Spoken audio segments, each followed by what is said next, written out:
سلام دوستان، وقتتون بخیر.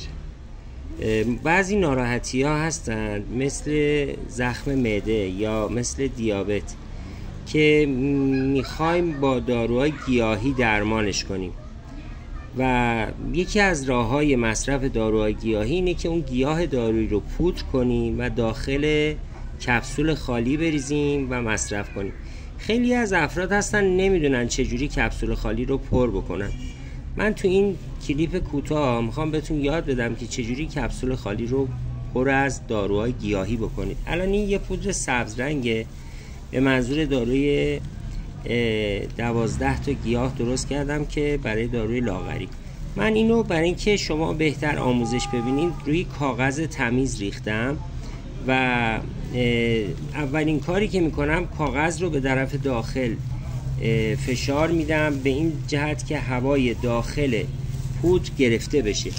وقتی هوای داخل پودر گرفته میشه، حالا هم میشه روی سفره پلاستیکی این کارو کرد، هم میشه روی کاغذ تمیز این کارو کرد.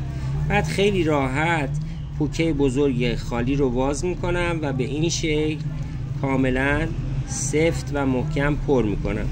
بعد میتونم پوکه کوچیک خالی رم بازی کمی به شکل پیمانه گیاه بردارم و به این شکل اینا رو دو طرف ببندم و خیلی راحت محکمش کنم.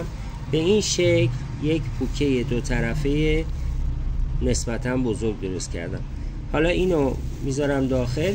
یه دونه کپسول دیگه میخوام درست کنم فقط یک طرفش پر بشه. باز به همین شکل فشرده میکنم و درش رو میبندم. چون گاهن پیش میاد میبینم که بعضی از دوستان میگن ما کپسول خالی رو نمیدونیم چجوری باید پر از گیاه کنیم. اول گیاه رو پودر میکنیم، بعد پودر رو داخل یک روزنامه تمیز یا کاغذ تمیز یا سفره تمیز میریزین و بعد هوای داخلش رو با فشار آوردن لبه پلاستیک روی پودر فشرده میکنیم و هوای داخلش رو میگیریم. بعد به این شکل که آموزش دادم پر میکنیم. انشالله موفق باشید.